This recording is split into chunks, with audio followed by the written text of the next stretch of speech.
gravação. Estou colocando aqui. Deixa eu dar um... Já está gravando, professora. Já está gravando. Fique à vontade para fazer os esclarecimentos iniciais. Já está gravando. Você quer falar alguma coisa, Valéria? Não, eu cliquei aqui sem querer. Ok. Então, hoje nós estamos aqui reunidos, né, nessa sessão, né, para o julgamento e avaliação da monografia da aluna Valéria Lima, com a sua monografia intitulada Aplicação da Lei Maria da Penha em face à violência psicológica existente nos relacionamentos abusivos. Né, nós temos na nossa banca a professora Jaqueline Alves da Lima Damasceno e a professora Viviane Freitas Perdigão Lima. Já de antemão, já quero agradecer a participação, né, de vocês nessa banca, a contribuição que vocês vão dar nesse momento final do trabalho da Valéria. Né, e agradecer também todos os alunos aqui presentes, prestigiando a apresentação da aluna Valéria. Pode falar, professora Jaqueline, você levantou a mão? Professora Jaqueline Alves da Silva Demétrio, professora. Ah, tá, Demétrio. Não falei todo o nome, desculpa, professora. Não, é porque os dois últimos sobrenomes saíram equivocados e como está na gravação, pode ir posteriormente para algum lugar. Jaqueline, é com você a palavra. Você tem a apresentação agora de no mínimo 20 minutos, no máximo 30 minutos, para você explanar o seu trabalho. Pode começar, já vou contabilizar o seu tempo. Tudo bem? Bom dia a todos. Eu me chamo Valéria Lima Vieira Rocha dos Reis, sou aluna de Direito da UEMA. O meu trabalho tem o tema de aplicação da Lei Maria da Penha em face da violência psicológica existente nos relacionamentos abusivos. A minha professora orientadora foi a professora doutora Neuzeli Maria de Almeida Pinto, e a banca é composta pelas professoras Jaqueline Alves da Silva Demétrio e a professora Viviane Perdigão. Dando início, a violência psicológica, como modalidade extremamente subjetiva, implícita e severa, demonstra-se como de difícil comprovação e levantamento de lastro probatório. Assim, gera um óbice na atuação e a salvaguarda da vítima por parte de instituições do Estado Democrático de Direito. Existe uma prevalência histórica do masculino sobre o feminino, cujo gênero se legitima a dominação masculina e o papel passivo das mulheres. Segundo Lima, a violência psicológica afeta principalmente o desenvolvimento psíquico, emocional, social e cognitivo das vítimas. Consiste no comportamento de rejeição, isolamento, intimidação, negligência, corrupção, depreciação, discriminação, desrespeito e criação de expectativas intelectuais e realistas, causando interferência negativa, destruição da autoimagem, obesidade, doenças de pele, distúrbios do sono, depressão e baixa autoestima. Aqui a gente verifica a importância de debater esse tema no contexto jurídico da universidade. A justificativa da temática surgiu a partir dos indícios de aumento da violência doméstica, que aumentou consideravelmente nos últimos anos, devido à ambiência pandêmica, visto que as vítimas passaram a conviver mais tempo com seus agressores. Também da demasiada complexibilidade nesse tema da violência psicológica, que é pouco discutida no âmbito jurídico, né, devido ao seu difícil enquadramento penal, dessa relevância que eu já falei, pelo meu contato com situações de violência doméstica no ambiente familiar, no meu ambiente social. Por isso, meu interesse em pesquisar mais sobre esse tema e meu interesse particular nas questões de gênero também. A metodologia utilizada foi pesquisa bibliográfica, pesquisa exploratória, uma análise documental e uma abordagem qualitativa. Os objetivos da pesquisa, o objetivo geral é analisar juridicamente o fenômeno da violência psicológica sofrida por mulheres no contexto dos relacionamentos abusivos, identificando elementos configuradores dessa prática, bem como averiguar a aplicação da Lei Maria da Penha na salvaguarda da integridade dessas vítimas. Nos objetivos específicos, tem como demonstrar o patriarcalismo e o machismo difundido ao longo dos anos, corroborando essa desigualdade de gênero, destacar a Lei Maria da Penha, discorrendo sobre os diversos tipos de violência existentes contra o gênero feminino, principalmente a violência psicológica, identificar as consequências sofridas pelas vítimas de violência psicológica, uma vez que se trata da agressão psíquica, que ocasiona danos irreparáveis, e refletir sobre a aplicação da Lei Maria da Penha frente aos casos de violência psicológica existentes no contexto dos relacionamentos abusivos. Dessa forma, o meu trabalho foi estruturado em 3 capítulos. O primeiro capítulo, ele visa analisar e entender os processos sociais e históricos que colaboraram para a criação do paradigma de submissão e inferioridade feminina, sendo reproduzido, às vezes, inconscientemente pelas estruturas. Prosseguindo, o segundo capítulo, em suas seções, ele já trata sobre as violências contra a mulher, que são baseadas durante a pesquisa e versa a respeito das suas modalidades, das formas de combate, voltado principalmente no ambiente doméstico, nas quais se desenvolvem as relações mais pessoais e subjetivas.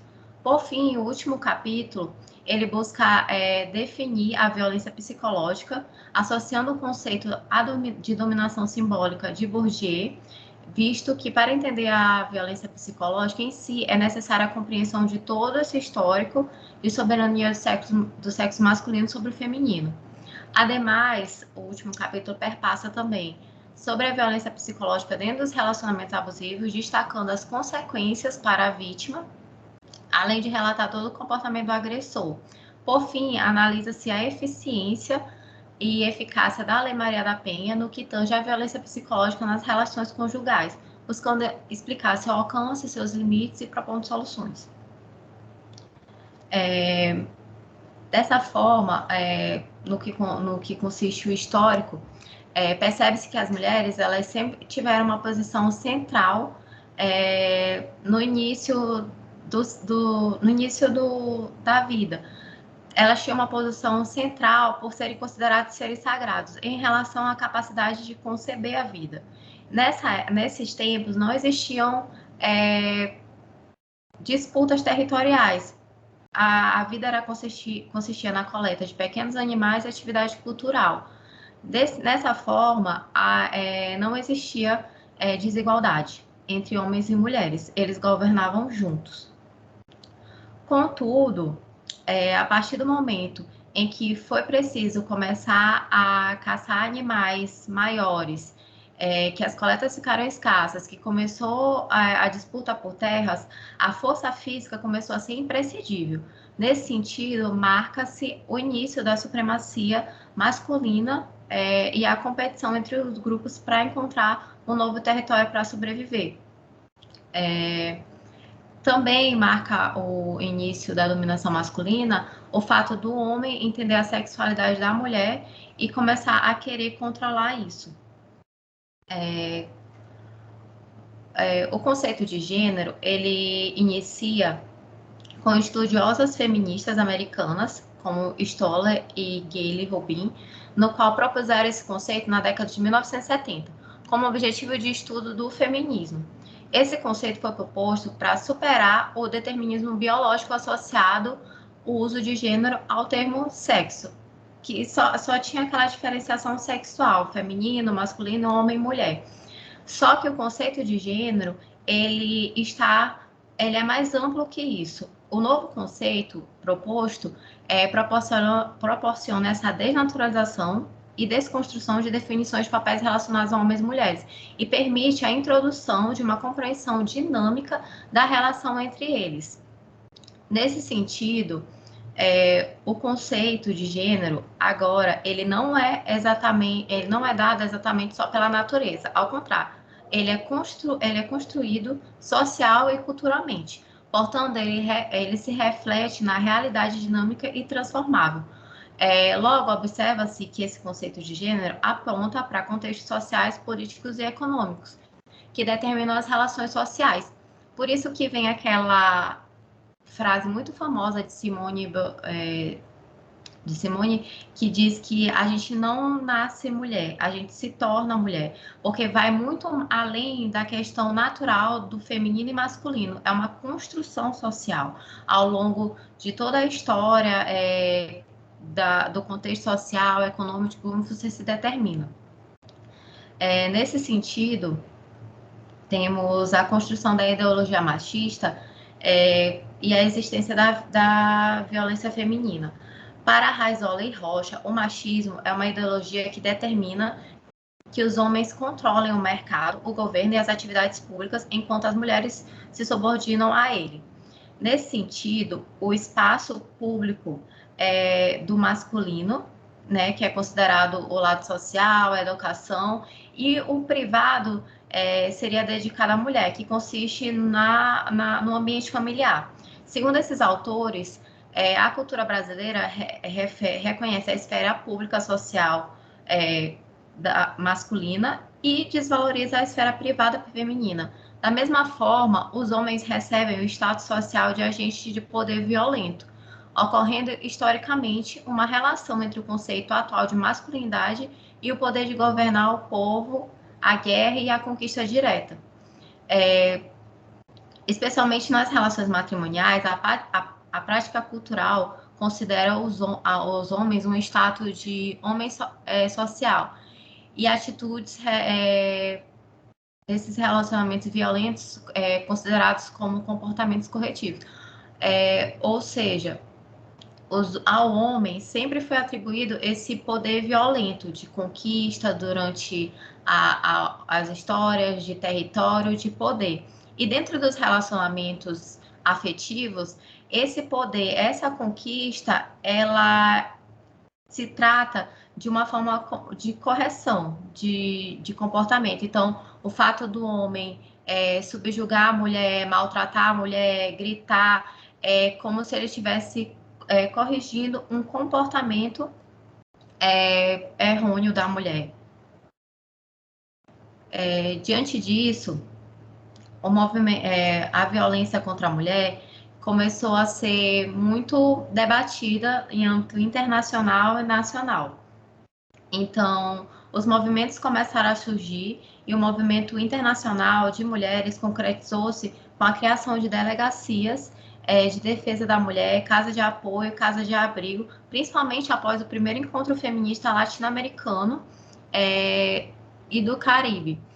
Dentre as normas de desenvolvimento, destacam-se as 2 convenções internacionais sobre os direitos da mulher, assinadas pelo Brasil, que são elas a Convenção sobre a eliminação de todas as formas de discriminação contra a mulher, CEDAW, e a Convenção Interamericana para prevenir, punir e erradicar a violência contra a mulher, conhecida como Convenção Belém-Pará.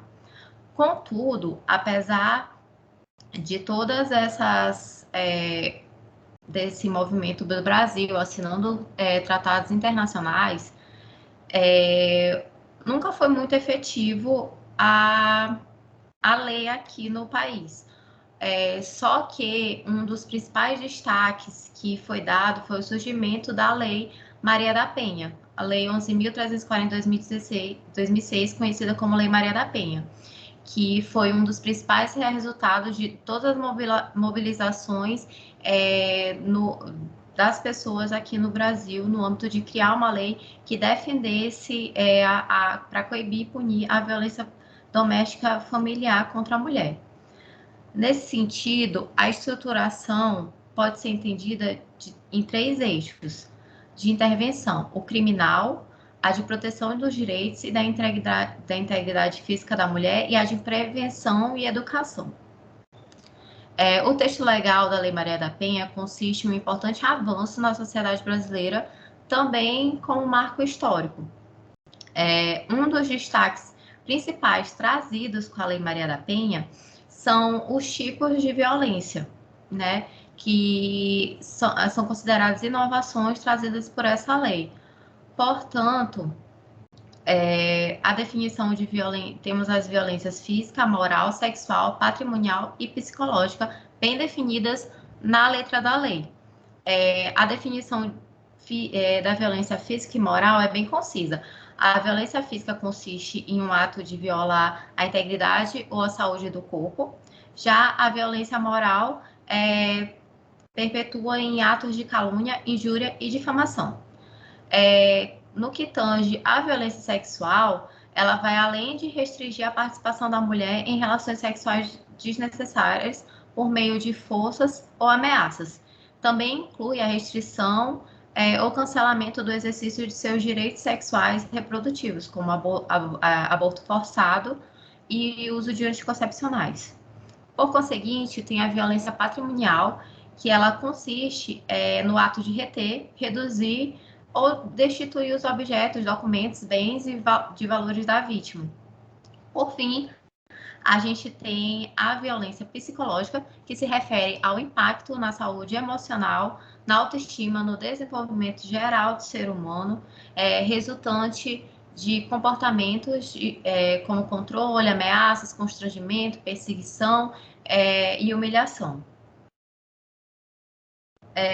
Nesse sentido, temos que a violência psicológica é uma violência silenciosa e invisível. Por quê? Segundo Moreira, Boris e Venâncio, a violência psicológica começa com afirmações depreciativas na forma de expressões repulsivas, ameaças, gritos ou insultos, além da humilhação e inseguranças, levando sequelas para o resto da vida. Nesse sentido, Coelho e Capone salientam que a violência psicológica se principia de forma lenta e silenciosa, de modo que avança em intensidade nos seus resultados. Assim, a gente começa a perceber uma restrição da liberdade da vítima, em seguida evolui para constrangimento, humilhação, ao passo que diminui a autoestima, e o futuro começar a ver esses ataques aumentando e a vítima, consequentemente, tendo problemas como depressão.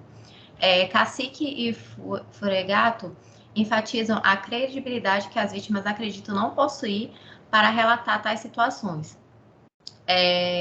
O que a gente percebe na relação, na violência psicológica é principalmente isso, que as vítimas muitas vezes ignoram os constrangimentos sofridos porque elas acham que não são graves o suficientes para denunciar para a autoridade. Então, elas acham que elas não têm tanta credibilidade para denunciar, que não é algo grave.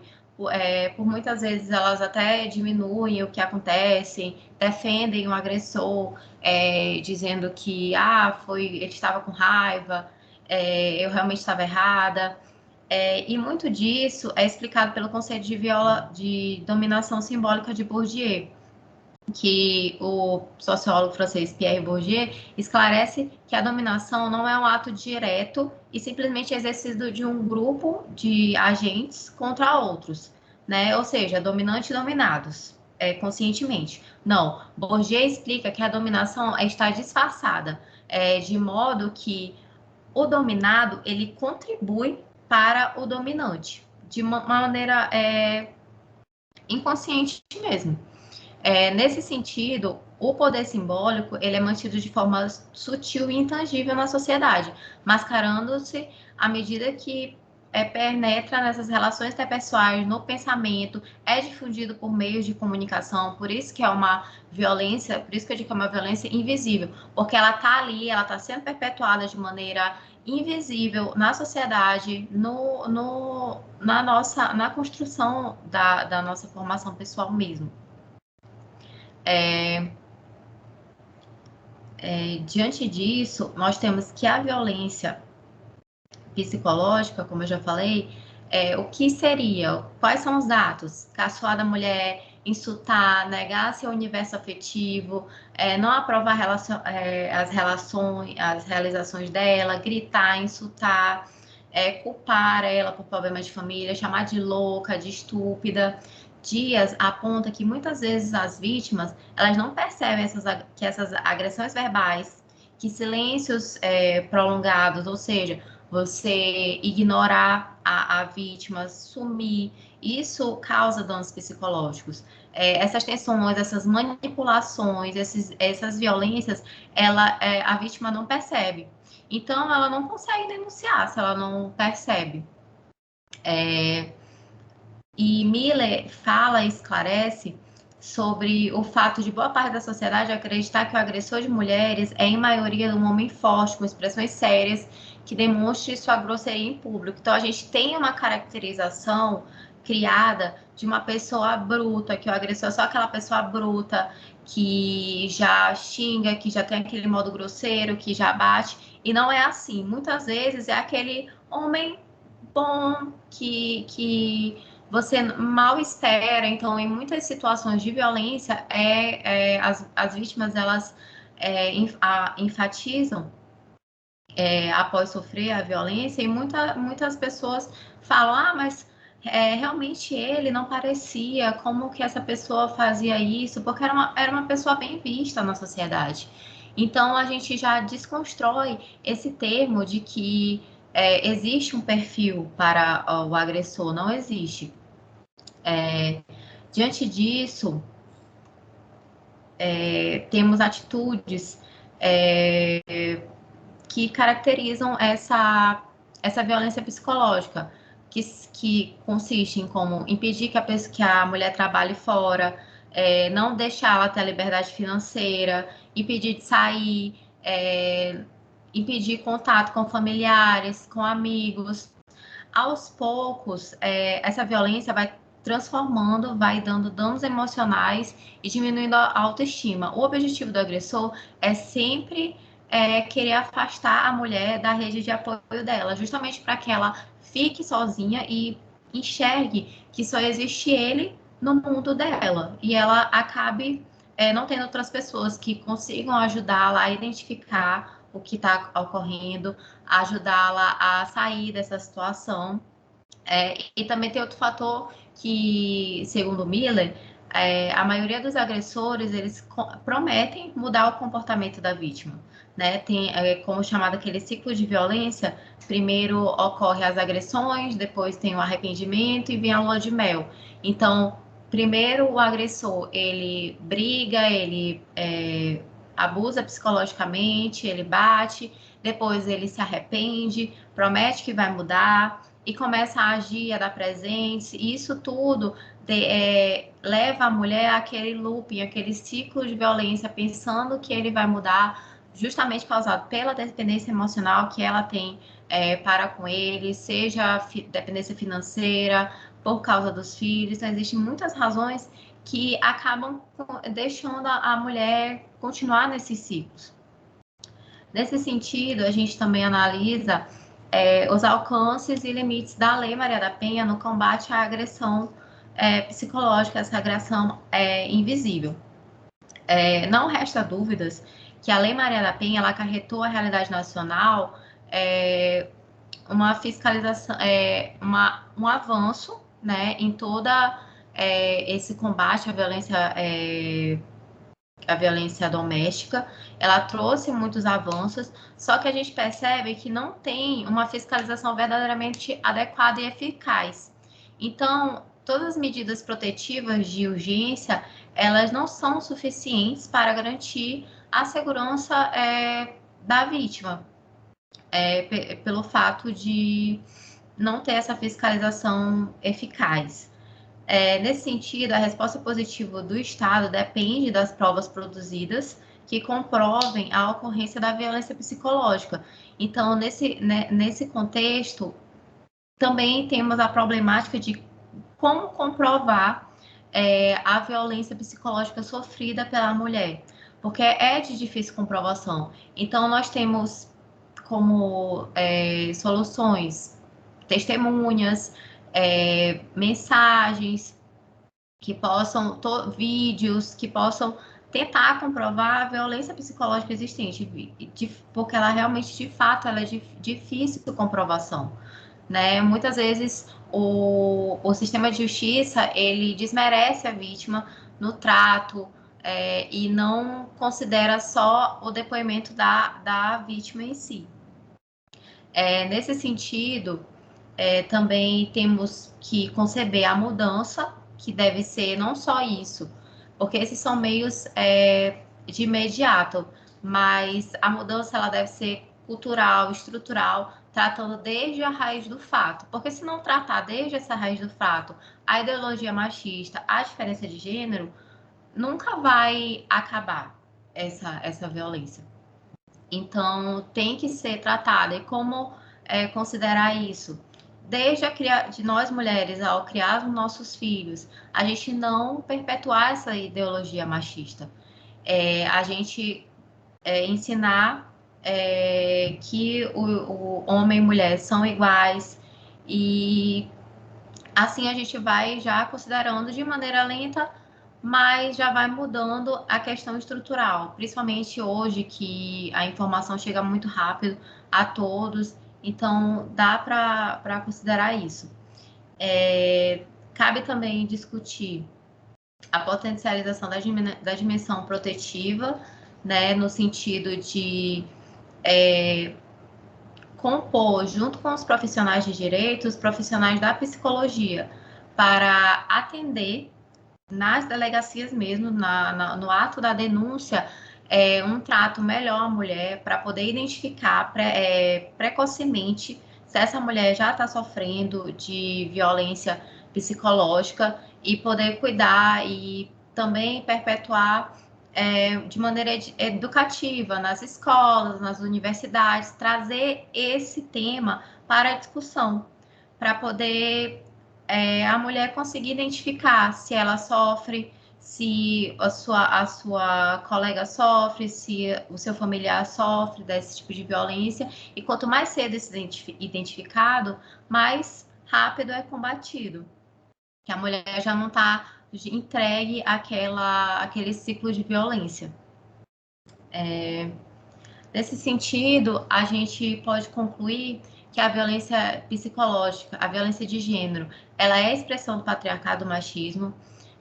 A ideologia de gênero é um dos principais fatores que levam a mulher a permanecer numa relação abusiva, visto que a maioria ela internaliza essa dominação. Para da Gorgi, a violência contra as mulheres é uma violação de direitos humanos mais comuns e menos conhecida do mundo. Essa questão de violência contra as mulheres permanece, em geral, oculta, visto que as denúncias de violência contra a mulher no ambiente familiar costuma mais ser as violências físicas e sexuais. A violência psicológica é pouco denunciada, você encontra poucos casos, poucos julgados de violência psicológica. Constata-se também que a violência psicológica ela não é inferior às outras e deve ser entendida como um grave problema de saúde pública, e a dificuldade da vítima, da sociedade e dos profissionais do sistema de justiça em identificar essa violência e que constitui um problema grave. E é isso. Eu espero ter conseguido dar um norte do trabalho em si, porque é muita coisa. Obrigada, Valéria. Obrigada pela sua apresentação, por colocar aqui